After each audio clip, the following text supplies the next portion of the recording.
Want to kiss financial stress goodbye? Let's dive into the steps to achieve financial independence.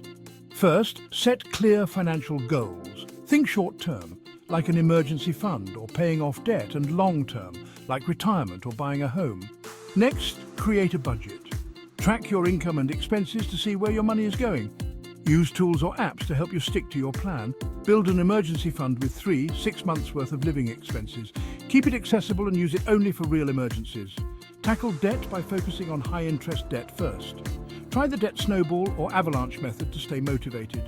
Boost your income through side hustles, asking for raises or enhancing your skills. Invest wisely in retirement accounts, the stock market or real estate. Diversify to reduce risk. Live below your means and avoid lifestyle inflation. Automate your savings and investments to make consistent progress. Keep learning about personal finance, review your goals regularly, and stay disciplined. You've got this. Financial independence is within reach.